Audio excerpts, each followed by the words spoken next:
Top 1. Greek fire. The year is 678. You are standing on the seawall of Constantinople, watching the largest Arab fleet ever assembled move across the Bosphorus. 700 ships. The math is simple and brutal. The city falls tonight. Every defensive calculation says so. And then the Byzantine vessels open their bronze tubes, and the water catches fire. Not the ships, the water itself. The Arab fleet burns at the waterline, and the city that was supposed to fall survives for another 700 years. The weapon that saved it is called Greek fire, and the formula died with the empire that built it. Here is what we know. The weapon was invented around 670 CE by a man named Callinicos, a refugee engineer from the Syrian city of Heliopolis, who brought his knowledge to Constantinople and placed it in the hands of Emperor Constantine IV. It worked spectacularly and repeatedly across more than 4 centuries of documented naval warfare. The Byzantine historian Theophanes the Confessor, writing around 815 CE, describes the first deployment at Cyzicus with the precision of a man who understood what he was recording. The Arab fleet, he notes, was not just defeated, it was annihilated. Anna Komnene, writing her biography of her father, Emperor Alexios, in approximately 1148 CE, describes the fire in terms that still make modern chemists stop and read again. It flows, she says, along the surface of the sea. Water does not stop it. The only substances known to slow it are sand, strong vinegar, and old urine. The delivery system was a pressurized bronze siphon mounted on the bows of Byzantine dromon warships, which projected the burning liquid in a continuous stream. Emperor Leo VI, in his military manual, Tactica, written around 900 CE, confirms the siphon mechanism and specifies that the fire could be thrown by hand in clay grenades as well as projected from ships.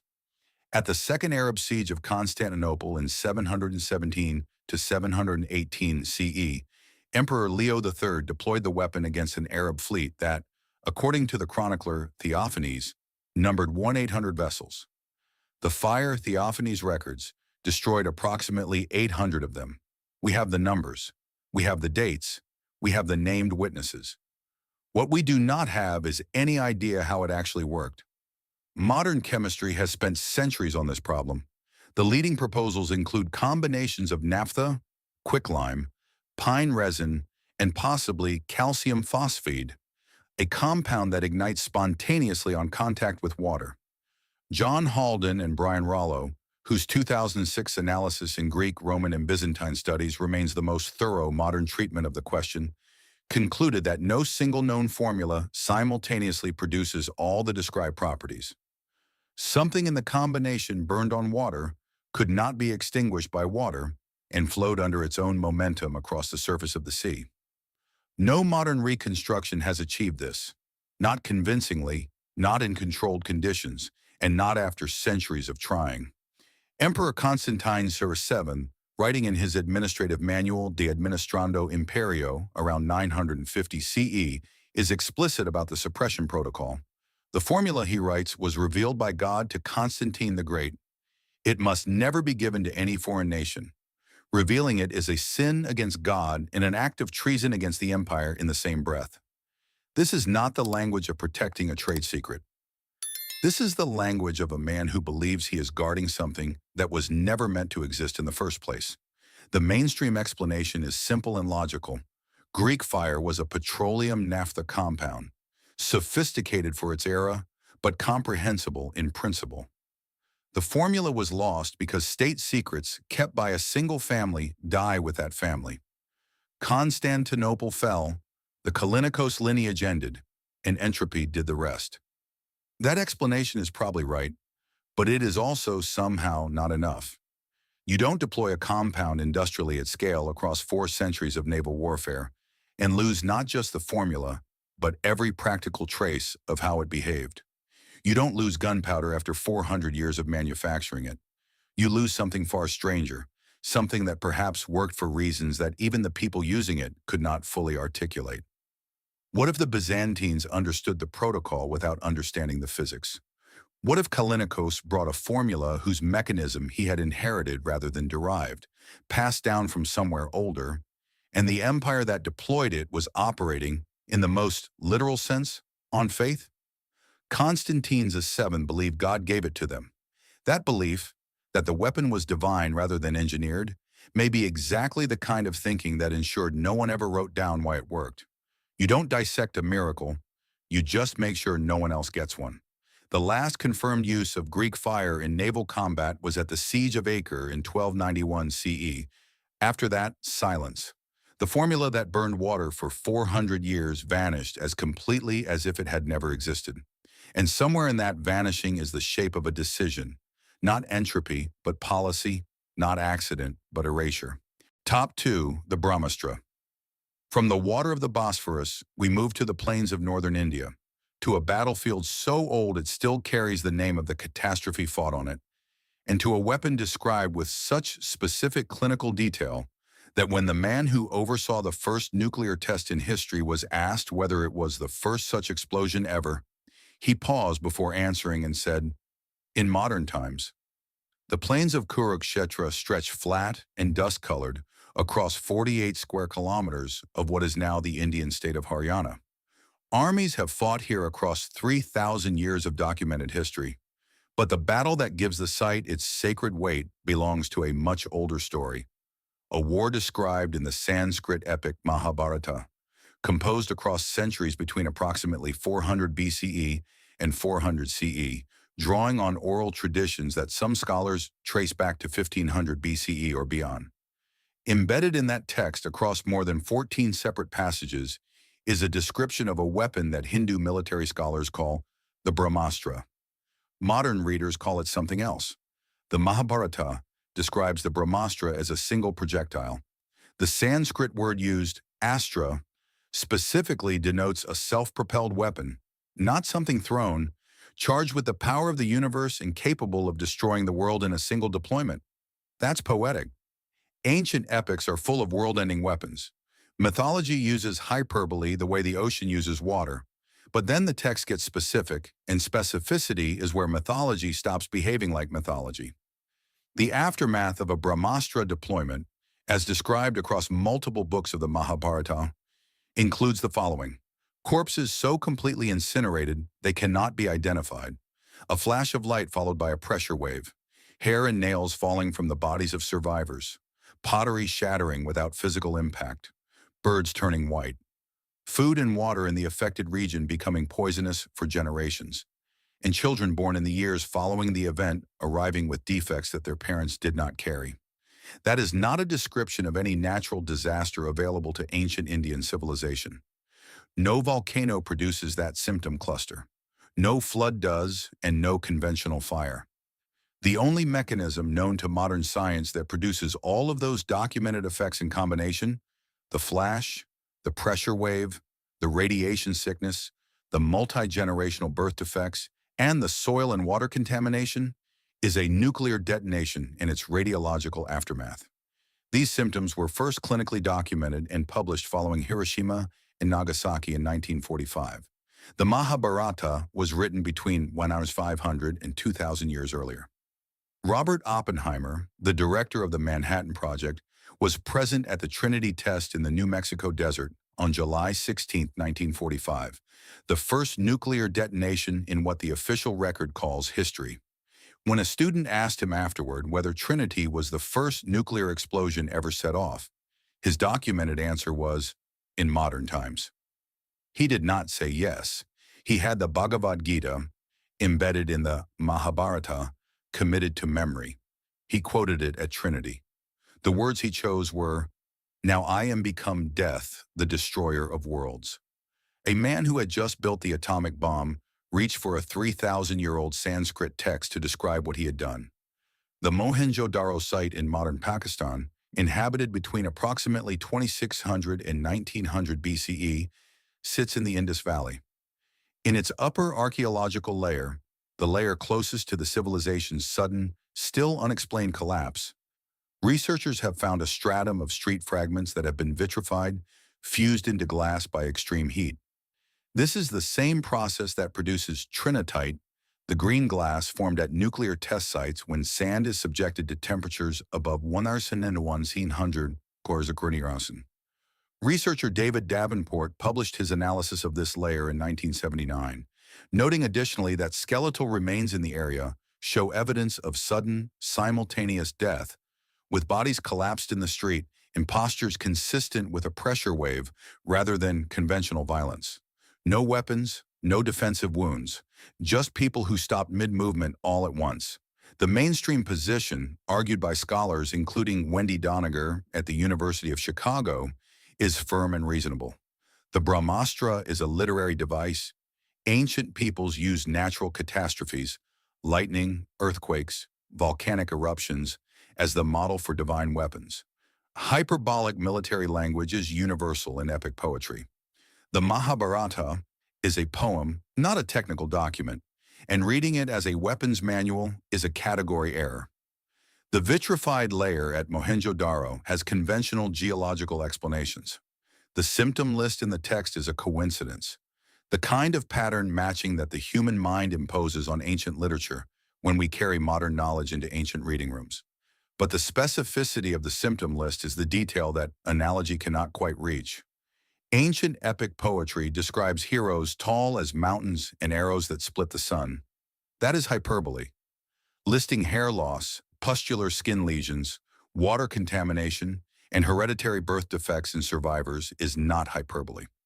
That is a sequence, a progression, a document of consequences observed in a particular order. Those consequences were not observed in any natural event available to the ancient world. They had to come from somewhere. The question, and it is only a question, not a conclusion, is whether the people who eventually wrote them down were preserving a memory of something real, wrapped in the only narrative framework available to them, and whether the rulers who came after them understood exactly what that memory contained and made sure it never appeared in plain language again. The Mahabharata encodes it in Scripture, and Scripture is the one vault that no conqueror has ever successfully burned all the way to the ground. Top 3. The Ark of the Covenant. From the ancient plains of India, we cross the Sinai to the banks of the Jordan, to a weapon described with such precise engineering specifications that a modern electrical engineer reading the original text recognized the blueprint before the theologians did. The Ark of the Covenant.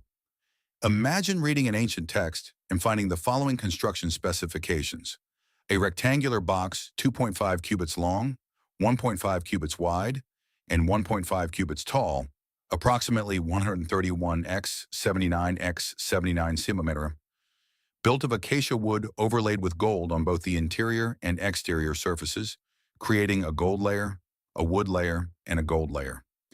This three-layer sandwich was topped with a lid of pure gold with two gold figures mounted facing each other at either end. It was transported only on wooden poles, never touched directly, and kept in a sealed room that only one priest could enter once a year. According to multiple independent textual accounts, it was capable of killing anyone who touched it without authorization, producing visible light from the space between the two gold figures, and generating what the text describes as fire from heaven on at least two separate occasions. The construction specifications are in Exodus chapters 25 through 27. The killing mechanism is documented in 2 Samuel 6. The fire events are in Leviticus 10 and Numbers 16. Theologians call this divine power. Electrical engineers call it a capacitor. A capacitor stores electrical charge through a specific structural configuration, a conductive material separated from another conductive material by an insulating layer. Gold separated from gold by acacia wood, which is a natural electrical insulator, creates exactly this configuration. The ark's construction creates a double-layer capacitor. In the extremely dry air of the Sinai Desert, where the ark was built and first deployed, atmospheric electrical charge accumulates rapidly and dissipates slowly.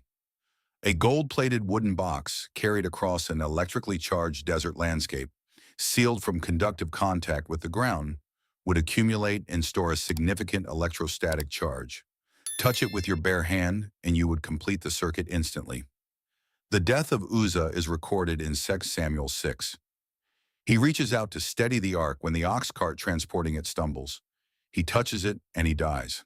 The text says God struck him down for irreverence. The electrical model says he grounded a capacitor. Both accounts describe the same event. They simply disagree about the mechanism. Samuel records the death with the blunt precision of a report, not the elaboration of a legend. It happened. A man touched a box and died. The question is, what was in the box? The transport protocols in the Book of Numbers are striking when read as engineering specifications rather than religious ritual. Numbers 4.5-6 requires priests to wrap the ark in badger skin before it is moved, a material with documented insulating properties. The ark must be carried on wooden poles, never set directly on the ground, never touched by metal, and never placed in contact with any conductive surface during transit. These are not random purity laws. These are the operational safety procedures for a high-voltage device. The insulation protocol makes no theological sense.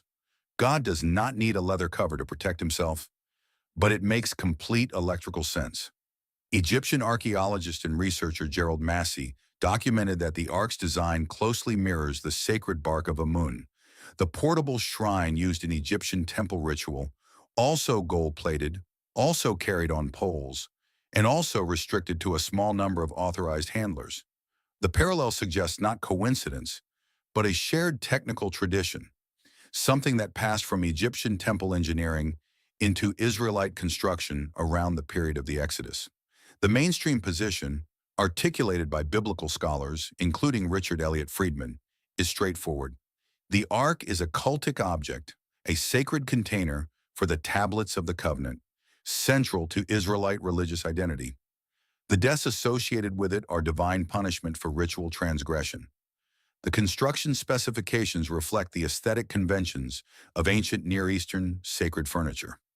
Its disappearance after Babylon sacked Jerusalem in 586 BCE is explained by looting or deliberate concealment before the siege, and the Ethiopian Orthodox Church's claim that the ark resides today in a chapel in Aksum, guarded by a single monk who never leaves the compound, is a matter of faith, not archaeology.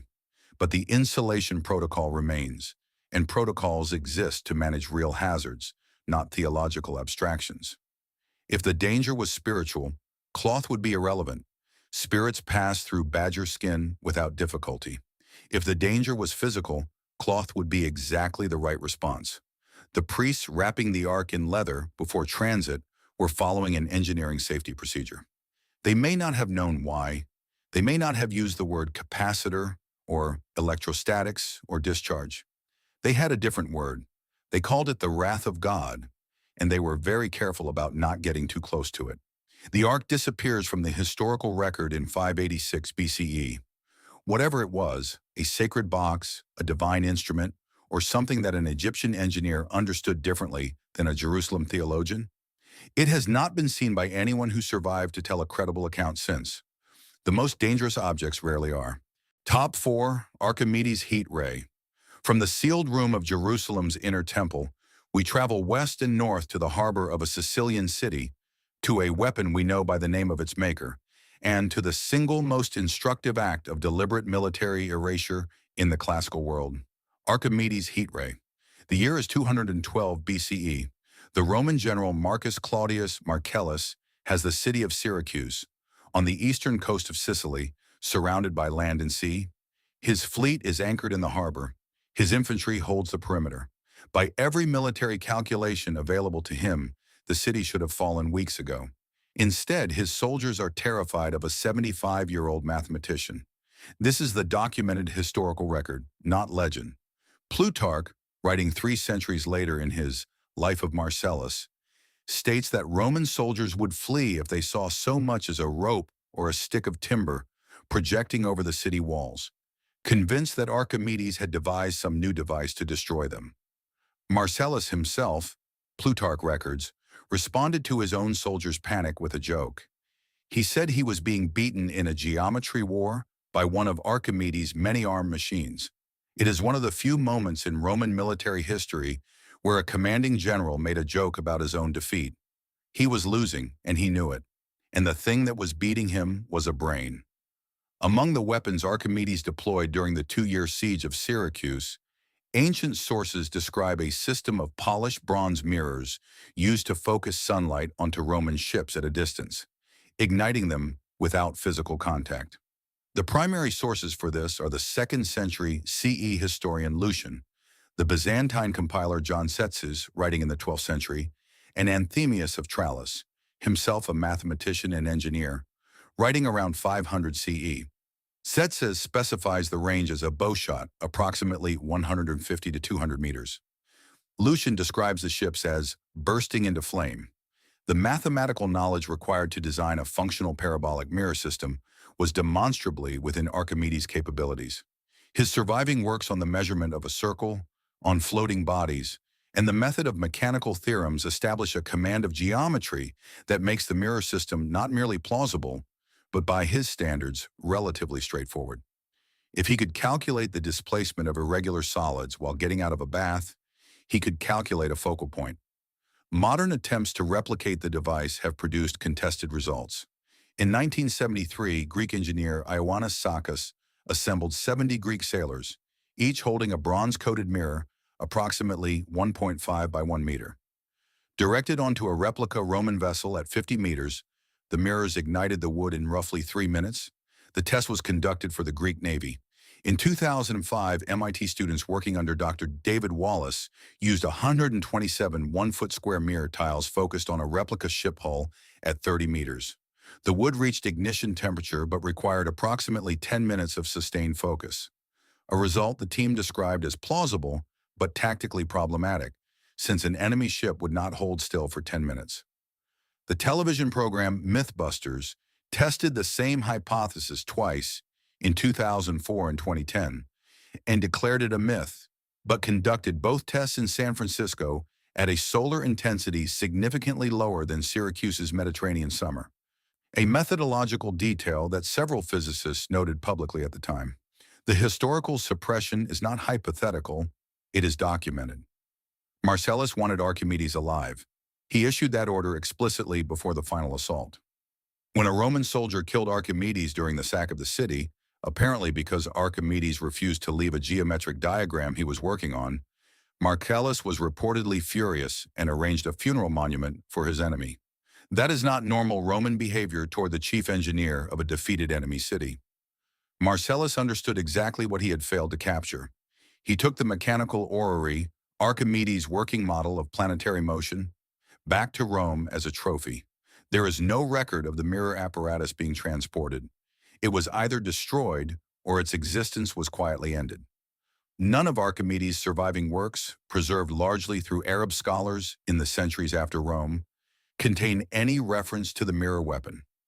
The most prolific mathematical documentarian of the ancient world wrote meticulous treatises on levers, pulleys, hydrostatics, and the geometry of spheres. He wrote nothing about focusing bronze mirrors to burn ships. A man who documented everything left no trace of the thing he built that Rome was most afraid of. The mainstream position is that the heat ray is ancient mythology inflated by centuries of retelling. The Mythbusters result, many historians argue, is the realistic one. Marcellus grieved Archimedes because he admired genius, not because a targeting array was lost. The absence of technical documentation simply reflects the absence of the weapon itself. But Plutarch does not describe a general mourning a mathematician in the abstract. He describes a soldier being killed for interrupting a geometry problem. Whatever Archimedes was working on in those final hours, he thought it was more important than his own survival. That is either the portrait of pure mathematical obsession, or it is the portrait of a man who understood that the diagram he was drawing was something the Romans could not be allowed to take. Top 5. The Qin Emperor's Mercury Weapon. From the harbor of Syracuse, we move east by centuries and thousands of kilometers to the largest construction project in human history, and to a weapon so patient that it is still active after 2,000 years. The Qin Emperor's Mercury Weapon. The mound at Mount Li in Shanxi Province, China, is 76 meters tall and covers an area of 56 square kilometers. From the air, it looks like a natural hill. It is not. It is the tomb of Qin Shi Huang, the man who unified China in 221 BCE, built the Great Wall, standardized the written language, unified the currency, and became, in the process, the most powerful individual in the history of the ancient world. He was also, by the end of his life, terrified of death in a way that made him dangerous to everyone around him. He sent fleets across the Pacific looking for islands where immortality grew on trees. He consumed cinnabar pills given to him by court alchemists who told him mercury was the elixir of eternal life. He died at 49, almost certainly of mercury poisoning, his body preserved in mercury salts during the return journey to the capital, so that the smell of his decomposition would not alert the court to his death before his succession was secured. The substance he believed would make him immortal was the same substance that killed him. And it is the same substance that 2,100 years later makes it impossible to safely excavate his tomb. Sima Qian, China's greatest historian, described the tomb in his Records of the Grand Historian, written approximately 100 BCE, about a century after the tomb's construction. His account includes a detail that historians filed under poetic embellishment for most of the last 2,000 years. The interior of the tomb, Sima Qian writes, contains a representation of all the rivers and seas of the empire, rendered in flowing mercury, mechanically circulated by an automated system to simulate the movement of water. 100 tons of liquid mercury flowing underground in the dark. In 2016, a geophysical survey conducted by teams from the Shanxi Provincial Institute of Archaeology used soil conductivity sensors and spectrographic analysis of surface materials to examine the ground above the unexcavated inner burial mound. They found mercury. Specifically, they found mercury concentrations in the soil directly above the inner tomb that were significantly elevated above background levels, distributed in a pattern consistent with pooled liquid across a large underground area. Sima Qian, writing from second-hand accounts a century after the tomb was sealed, described the interior with accuracy that 21st century instruments have now confirmed. Someone told him the truth, and then whoever that someone was, along with everyone else who knew the details of the interior, was sealed inside. The sealing of the workers is not legend, it is documented. Sima Qian records explicitly that after the emperor's body was placed in the tomb and the inner chambers were sealed, the artisans and engineers who had knowledge of the interior were locked inside. The outer passage was closed. They died there.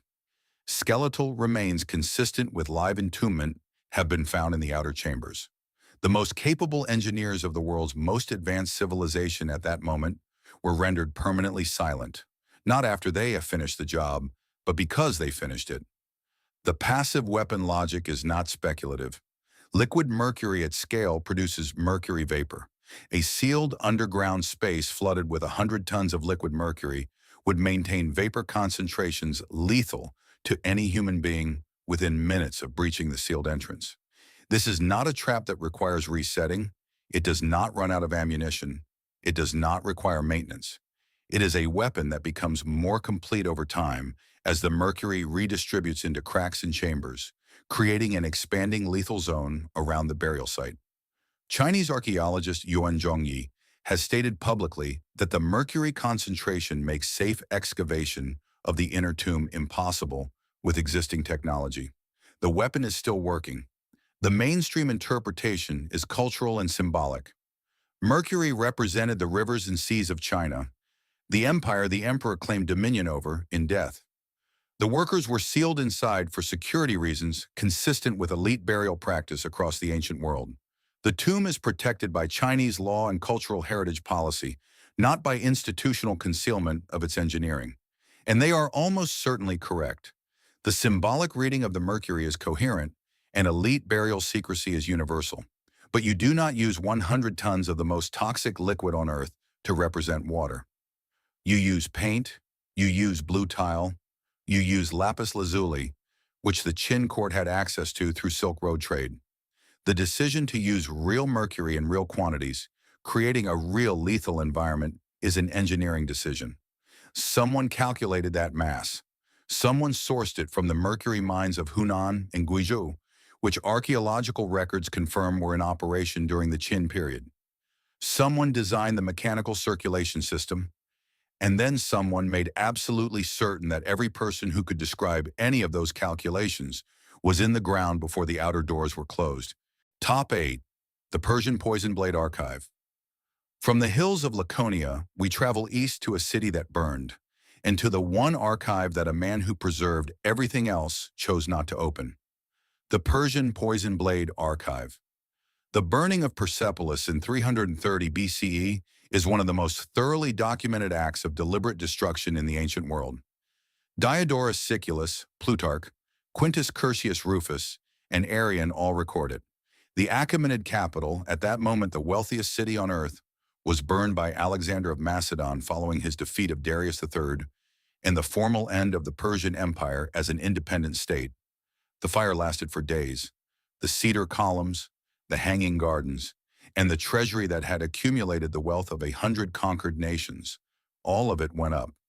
The standard explanation, preserved in Diodorus and Plutarch, is that Alexander's companion, Thias, persuaded him to burn it as revenge for the Persian burning of Athens in 480 BCE. A drunk decision at a victory party. History turning on a woman's speech and a lit torch. Arrian, considered by most classical historians the most reliable of Alexander's ancient biographers because he worked from the primary accounts of eyewitnesses, does not include the Thias story. He records Alexander giving the order deliberately, sober, and in the context of a strategic decision.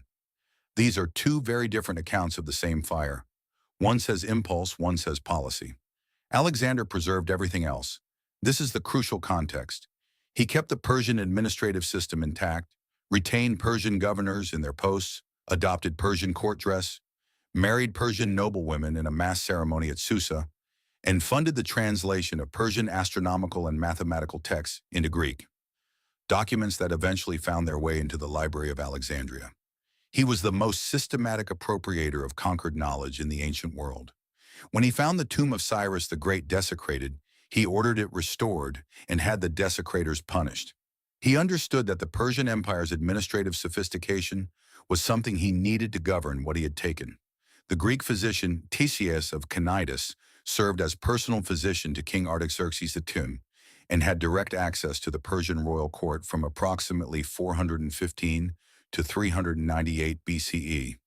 His work, Persica, surviving only in fragments quoted by later authors, describes a dedicated Persian court facility that scholars translate as the Poison Armory, a state-maintained installation under the supervision of the royal apothecary, producing and cataloging chemical agents for military application.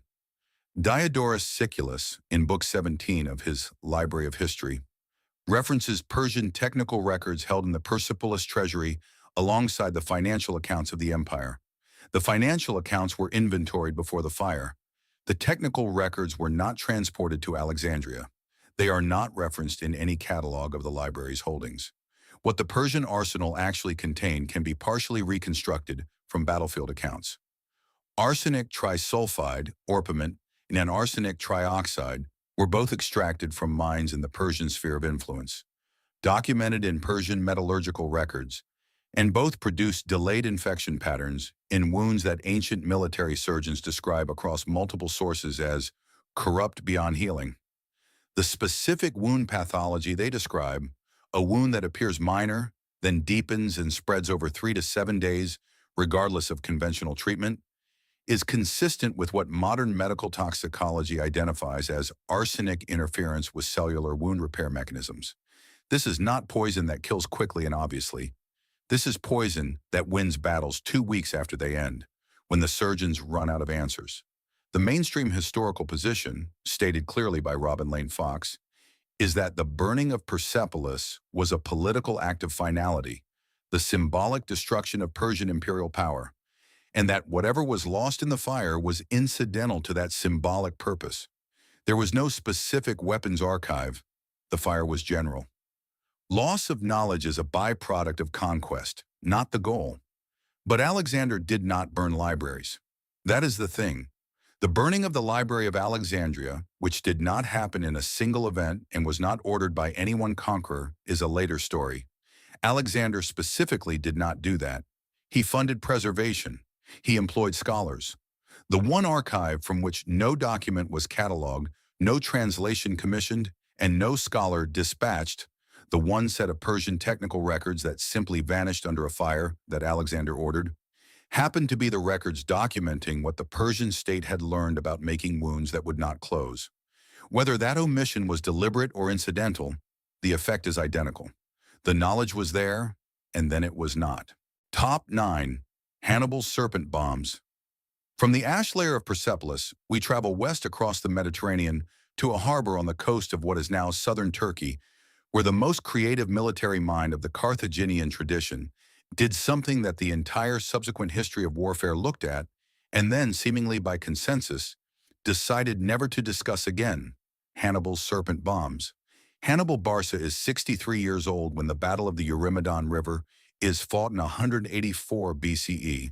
He has been in exile for nearly 20 years, hunted by Rome across the eastern Mediterranean, bouncing between the courts of kings who want his tactical genius and fear the Roman diplomatic pressure that follows him everywhere. He is commanding a fleet for King Prusias of Bithynia, a minor kingdom on the southern coast of what is now Turkey, against the fleet of Eumenes II of Pergamon, a Roman ally and therefore for Hannibal, a stand-in for Rome itself. He is outnumbered, his ships are slower, and his crews are less experienced. Hannibal has spent his entire military career being outnumbered and less equipped in winning anyway. He looks at what he has. He looks at the shoreline. He orders his sailors to collect snakes, as many as they can find, as many species as they can catch. He has the snakes sealed into clay pots, one species per pot, and he holds a tactical briefing that must have been one of the stranger military planning sessions in the ancient world. The engagement is documented by Cornelius Nepos in his De Viris Illustribus, his compendium of distinguished men written approximately 35 BCE, about 150 years after the battle. Nepos is our primary ancient source for this event in any detail, and he is, as ancient historians go, reliable and precise.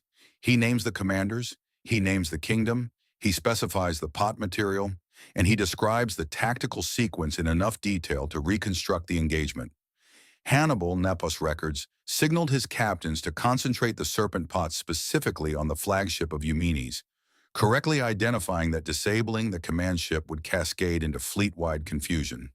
The pots were catapulted. They landed on the enemy decks and shattered. The snakes came out. The Pergamene fleet panicked. Bithynia won a battle it should have lost.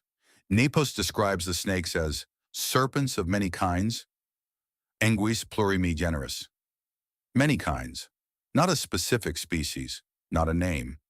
For a writer who has just told us the name of the enemy king, the name of the river, the political context, and the tactical logic, the omission of the snake species is not casual. It is the single missing piece in an otherwise complete account.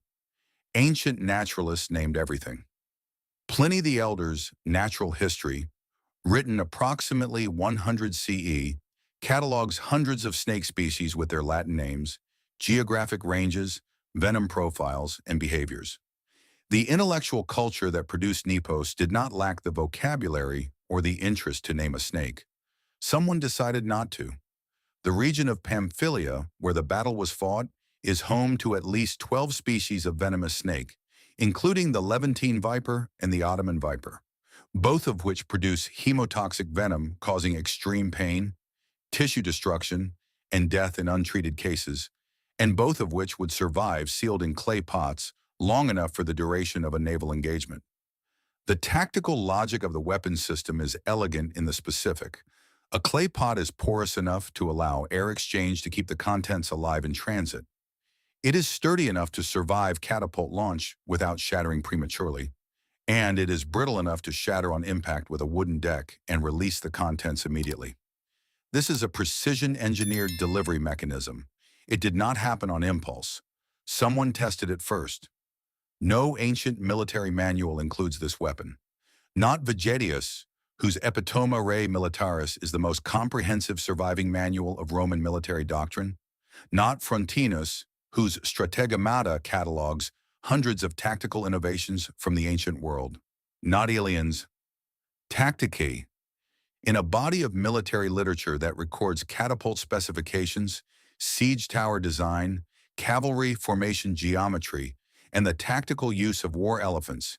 The serpent bomb, a weapon that demonstrably won a naval battle, appears precisely once in a biography and never again.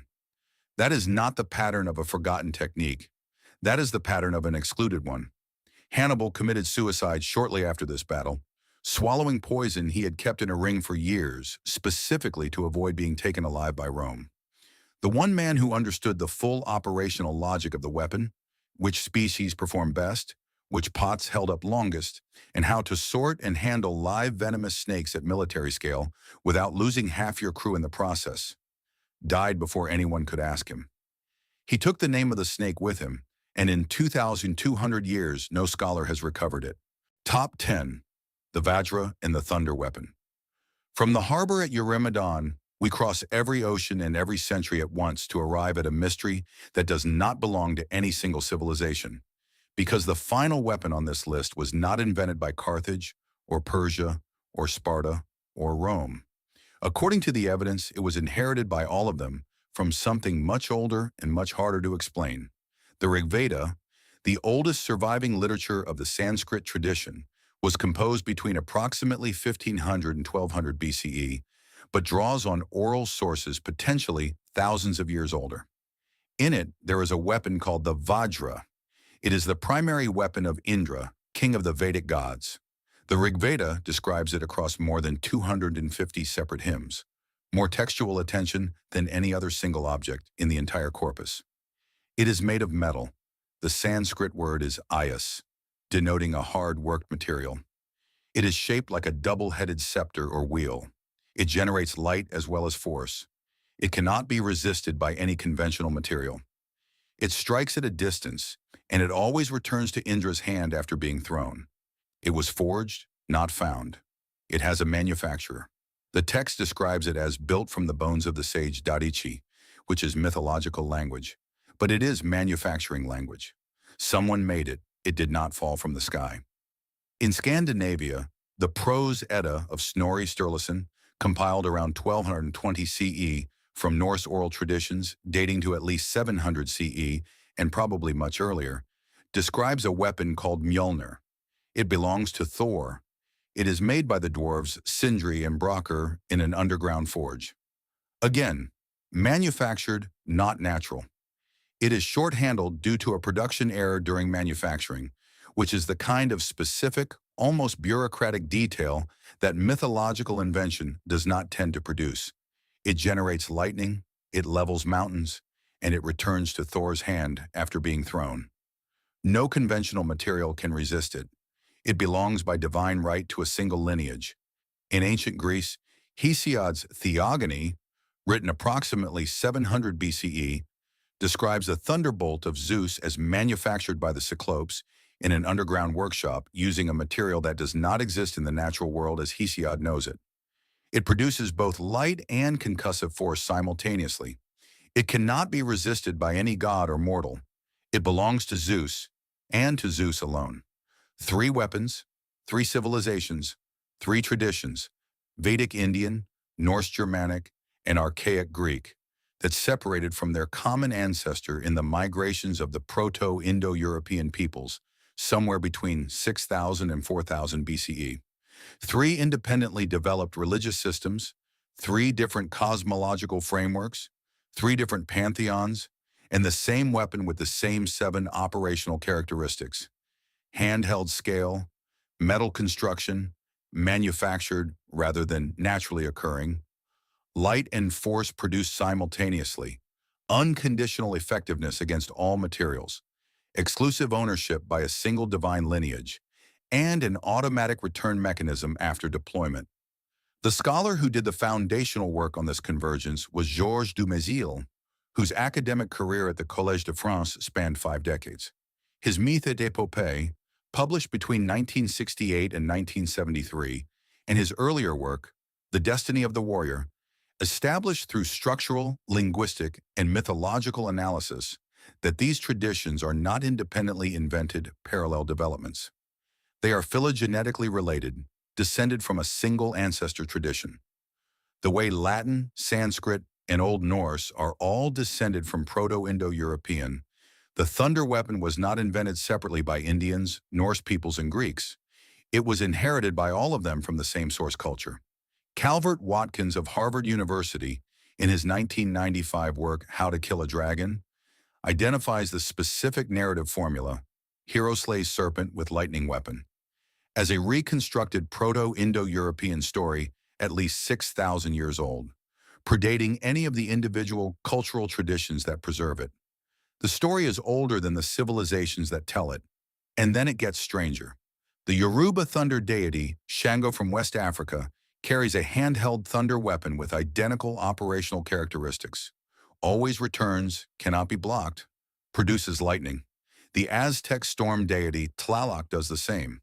Neither the Yoruba nor the Aztec traditions can be connected to the Proto-Indo-European lineage through any documented contact pathway. The 6,000-year-old inherited memory does not account for them. Something older would have to. The mainstream position, which follows Dumézil's structural method while rejecting its more speculative extensions, holds that the thunder weapon myth is a natural cognitive pattern. Thunder and lightning are the most terrifying natural phenomena in the human environment, and every culture that encounters them will anthropomorphize them as a divine weapon. The returning to hand property is narrative convenience. Heroes' weapons always come back because narratives about heroes require that they keep fighting. The manufacturing origin story is mythological depth, not technical documentation. This explanation is cogent and probably correct for most of what we see. But Dumézil's own analysis does not support independent invention. It supports shared inheritance. These traditions did not develop the thunder weapon separately. They received it from somewhere. The question that mainstream scholarship has not fully answered is what the original tradition was actually describing, and why the description is specific enough. The short handle of Mjolnir, the double head of the Vajra, the underground manufacture of Zeus's bolt, to suggest that whoever first told the story had seen something or held something that they did not have the vocabulary to explain in any language other than the language of gods. The most effective weapon suppression in history is not burning the archive. It is transforming the weapon into theology, placing it permanently in the hands of the divine, ensuring that no one looks for the machine because everyone already knows it belongs to God. 10 weapons, 10 civilizations, 10 suppressions. And sitting across all of them is a pattern that the mainstream explanations, entropy, secrecy failure, mythological evolution, can account for individually, but struggle to explain in aggregate. Greek fire died with the Kallinikos family because an emperor wrapped it in divine mandate and made revealing it a sin against God. The Brahmastra was encoded in mythological language so that the technical content was preserved while the operational instructions were made inaccessible to anyone who didn't already know what they were reading. The Ark's engineering was embedded in religious law so completely that 3,000 years of theology never thought to look at the transport protocols as safety procedures. Archimedes' mirror vanished under the ash of a city Rome sacked specifically to kill the man who built it. The Qin Emperor's Mercury moat entombed its own architects as its final design feature. Kautilia's formulas barely survived one emperor's grief at Kalinga. Sparta never wrote it down and called the not writing a constitutional principle. Alexander burned the one Persian archive from which no translation was commissioned. Hannibal took the snake's name into a ring of poison and swallowed it rather than let Rome ask the question. And the thunder weapon became a god, placed permanently out of reach behind the authority of the divine, because that is the one vault that no general has ever successfully breached.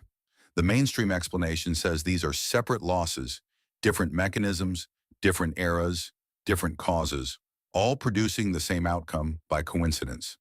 The alternative interpretation is that the pattern is the point, that powerful people across the ancient world arrived, independently or not, at the same conclusion. That some weapons were so far ahead of their context, so asymmetric in their destructive potential, that the responsible decision was not to deploy them more effectively, but to ensure that the next generation could not. That the most important military choice some of these civilizations ever made was the choice to forget. Most people walk through the ancient world, through its museums, its textbooks, its temple ruins, and see a record of what was made. You made it to the end of this list, which means you're more interested in what isn't there, in the gaps where the record stops exactly where it should be most complete, in the moments where the most meticulous historian of the ancient world writes and then does not elaborate. Those gaps are not accidents. They are decisions, and decisions have reasons. If this exploration of the secrets the ancients tried to bury has changed how you look at the ruins of the past, please subscribe and like this video. We are unearthing the history they fought to erase. Plant the seeds for the future. Our next archive of forgotten power will open soon.